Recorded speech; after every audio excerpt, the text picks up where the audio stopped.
देखिए, भारत के अंदर एक अंतर्राष्ट्रीय लेवल की एआई समिट दिल्ली के अंदर आयोजित की गई थी, जिसमें देश के साथ अन्य देशों के कई देशों के वहां पर राष्ट्रीय अध्यक्ष आए हुए थे।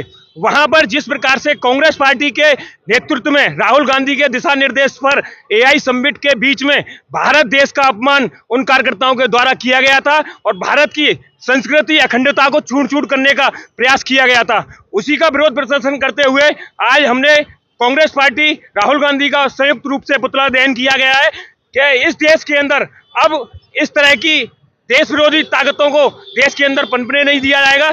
जिस तरह से विरोध प्रदर्शन किया था उसे कतई बर्दाश्त नहीं किया जाएगा। देखिए, ये कांग्रेस का पुलिस का अपना रवैया है, लेकिन हम लोगों ने अपना विरोध प्रदर्शन शांति तरीके से कांग्रेस कार्यालय पर जा रहे थे, लेकिन पुलिस का जिस तरह का बर्ताव आज था वो निश्चित रूप से सहन करने योग्य नहीं है। नहीं, आतंक ये तो पुलिस जानती है कि हम लोग कौन थे। इस देश के अंदर एक विरोध प्रदर्शन करने का सही तरीका भी पुलिस नहीं करनी। पुलिस की मानसिकता को दर्शाता है कि किस तरह से पुलिस काम कर रही है। हमने कांग्रेस कार्यालय पर जाकर पुतला फूंकना था, लेकिन बीच में ही हमको रोक लिया गया। रेलवे रोड पर हमने पुतला दहन किया है। देखिए, सभी जानते हैं, पूरा देश जानता है कि दिल्ली के अंदर भारत मंडपम में 16 फरवरी से लेकर 20 फरवरी तक एआई समिट चल रही थी।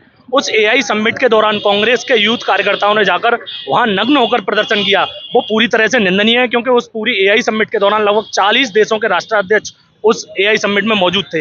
इस तरह का कृत्य ये सिर्फ सरकार के विरोध नहीं है, ये बल्कि देश का विरोध है, क्योंकि उन्होंने मैसेज दिया है कि हम पूरी तरह से देश के अंदर हम देश विरोधी घटनाएं कांग्रेस। आज सभी जानते हैं कि कांग्रेस पहले से ही नंगी है, लेकिन फिर भी आज जनता के सामने, अन्य देशों से आए हुए राष्ट्राध्यक्षों के सामने नग्न होकर प्रदर्शन कर रही है। लेकिन कांग्रेस पिछले 60-70 सालों में पूरी दुनिया जानती है, पूरा देश जानता है कि पूरी तरह से नग्नता पे उतर आई है। आज हमने रेलवे रोड पर उसी के विरोध में आज हमने रेलवे रोड पर पुतला दहन किया है। हम जब जा रहे थे तो पुलिस ने हमें यहाँ रोका है, पुलिस के साथ भी थोड़ी बहुत हमारी हॉटटॉक हुई है, लेकिन इसी स्थान पर हमने जो है रेलवे रोड पर पुतला दहन किया है कांग्रेस का। नहीं, वो पुलिस का हमेशा से ही रवैया रहता है ऐसे प्रदर्शनों को रोकने के लिए, लेकिन हमने उनकी नहीं सुनी। हमने फिर भी अपना पुतला दहन किया। वो पुतला दहन करने से हमें रोकना चाह रहे। हमने राहुल गांधी और कांग्रेस का संयुक्त रूप से जो पुतला यहाँ दहन किया है। सामाजिक समता मंच के बैनर तले आज जो पुतला फूंका गया है। देखिए, भारत के अंदर एक अंतर्राष्ट्रीय लेवल की एआई समिट दिल्ली के अंदर आयोजित की गई थी, जिसमें देश के साथ अन्य देशों के कई देशों के वहां पर राष्ट्रीय अध्यक्ष आए हुए थे।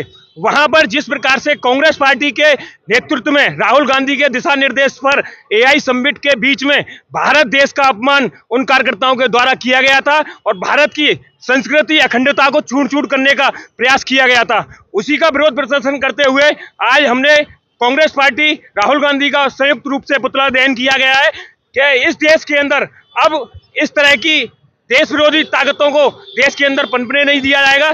जिस तरह से विरोध प्रदर्शन किया था उसे कतई बर्दाश्त नहीं किया जाएगा। देखिए, ये कांग्रेस का पुलिस का अपना रवैया है, लेकिन हम लोगों ने अपना विरोध प्रदर्शन शांति तरीके से कांग्रेस कार्यालय पर जा रहे थे, लेकिन पुलिस का जिस तरह का बर्ताव आज था वो निश्चित रूप से सहन करने योग्य नहीं है। नहीं, आतंक ये तो पुलिस जानती है कि हम लोग कौन थे। इस देश के अंदर एक विरोध प्रदर्शन करने का सही तरीका भी पुलिस नहीं करनी। पुलिस की मानसिकता को दर्शाता है कि किस तरह से पुलिस काम कर रही है। हमने कांग्रेस कार्यालय पर जाकर पुतला फूंकना था, लेकिन बीच में ही हमको रोक लिया गया। रेलवे रोड पर हमने पुतला दहन किया है।